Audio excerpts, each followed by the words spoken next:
Find out what's the general state of our country. What's the current situation? What must we do? Find out on The State of Affairs with Trevor Lindsay. Welcome back. We spoke of earlier about your DNA. Yes. What is your thoughts on the political climate? What caused you to jump into or to accept being a candidate for C10? It was a process that's taken approximately 20 years of talking to my colleagues within the civil service, the department where I formerly worked, and recognizing that instead of things improving, things seem to be getting worse to the detriment of the client. I would seek to advocate and realize that current processes would not allow the necessary change to occur at the speed that it needed to. So it came, it was basically having the same conversation over the same things. Things are getting worse. And then coming to a point where we said, that's enough. I need to do something.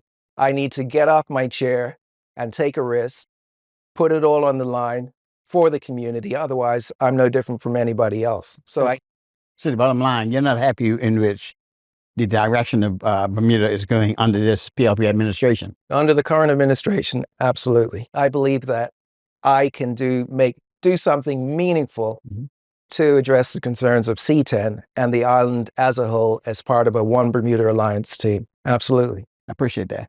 You spoke of the civil servants. I did. I'm not sure if it was your first inaugural speech was about the civil servants that caused some ruckus. I must admit there. Tell me about it. Tell me about it. I was disappointed and not surprised because in that statement, the statement was an observation from the perspective of the clients I formerly worked with. And what I said was, if the government is the government of the people and the civil service are basically the operational officers of the government, how is it that the young Black Bermudian males who are overrepresented in the criminal justice system and families of look just like the government who says it's representative of them? Interestingly enough, the unions complained and said I made divisive comments, and yet I'm reminded of the fact that I was not making a racial statement. Race was mentioned in the context. They're of the same race, Black Bermudian males, and essentially a Black civil service and a Black government. Because if you look at the members of parliament, it's monochromatic. That was the point I was making. I'm not saying it's not a racial statement. It's an observation, like saying, look at the sound buffering stuff there. It's Black. That's all it was. What struck me was it was made to be, my comments were made to be racist, which they were not. And there was an abdication of responsibility for the fact that the people that I was talking about, there was no mention of them. The unions made it about the unions and not the people that were suffering as a result. So I was disappointed. Set the record straight. Yes, sir. You are representing C10, the PLP government back some years back, won that seat. Yeah. Are you taking this particular seat for granted?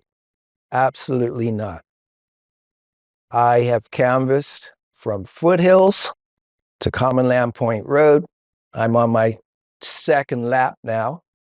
And I have met as many people as I possibly can. What I can tell you is that in my travels, I've not seen Sir John.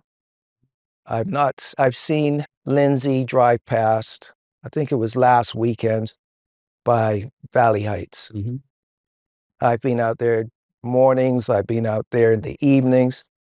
I haven't seen them. So if there was somebody that was taken for granted the constituency, it's not me. I'm new to this political process. I take it seriously because I recognize that my actions impact the people I represent. one.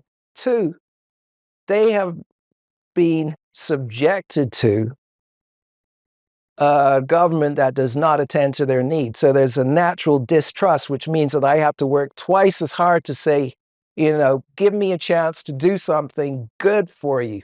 I can speak to my work record with persons who have come from challenging circumstances. I'm an advocate for justice naturally. Give me a chance. And it's on the backdrop of that. I've also heard that persons have spoken about feeling threatened and intimidated by the current administration. If a person is choosing to consider a candidate other than they feel, like I said, threats, intimidation, made to feel uncomfortable for not voting according to. Wow, this is what you're hearing on the doorsteps. This is what I'm hearing on the doorstep. Oh, it's not- A reluctance to not- mention issues, the reluctance to have their photo taken because of reprisals, especially if they have their own business. Facts. Wow. So there's a possibility. Now, let me speak to for you mentioned Sir John. Sir John did say in that press conference that he was leaving the island. I think he's just returned back to the island sometime. Yeah, he was giving a speech at Windsor Castle. Right. Yeah. So I think he just returned probably just today. But his statement was, if they want him, it's up to the people. So he didn't actually put his head in. Yeah. That's We'll one. know May the 8th. So that's one. And two, there's a possibility of the FBM, Yes. FDM possibly putting a candidate in. yeah, If they are required. Yeah. So that might possibly might be a full-horse race. A full-horse race. Your thoughts?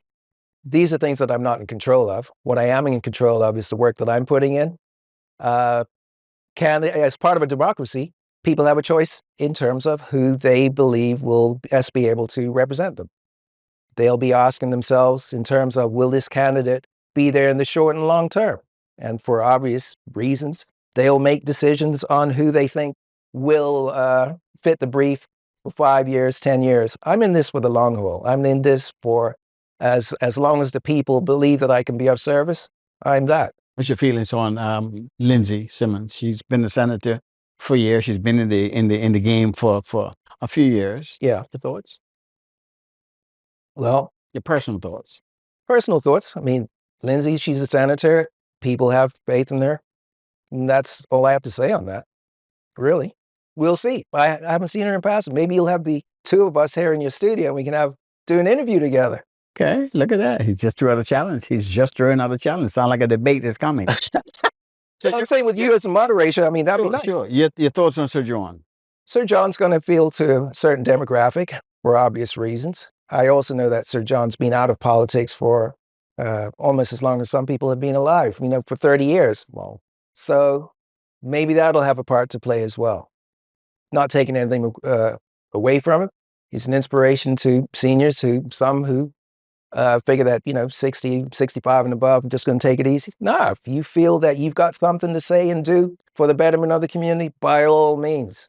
As long as your intentions are pure, you're there for the people, no problem whatsoever. Because it's about the people. It's not about the person. It's about the person being a servant to the people. As long as that's the motivation, no problem at all. My last question yet again. How confident are you of winning the seat? I'm going to go to the House there, Trevor. You're going to see me with a shirt and tie on, shaking some hands, making a pledge to the people that I'm going to take care of C10 and this island as an advocate for justice for all of us. That's what I'm going to be doing. What are you going to do after this? Because a lot of times there's discussion that people only see those candidates during an election or by-election. How can you change that narrative? Well, you make the point. And the residents of C10 have said exactly that. Oh, we don't want to see you just coming around here for election time. If I'm committing to the neighborhood, I have to be there on a regular basis, not just at election time, because that's not being genuine. Yeah. You know what I mean? If somebody's doing that to me, I'm going to feel a way about it. So I'm going to be there. I won't be able to be there every week. I will be there regular intervals. I will make sure that there are events to celebrate what is good and also inviting C10 community to get involved in projects to beautify the area, celebrate, our differences instead of driving a wedge between it. So I'm excited because what you don't know, Trevor, is for the past 20 years, I asked myself, how amazing it would be to create a blue zone. And a blue zone is a zone, Loma Linda in California. You've got them in, I think it's Japan, Portugal, Italy. These are places where young and old live vibrant and healthy lives.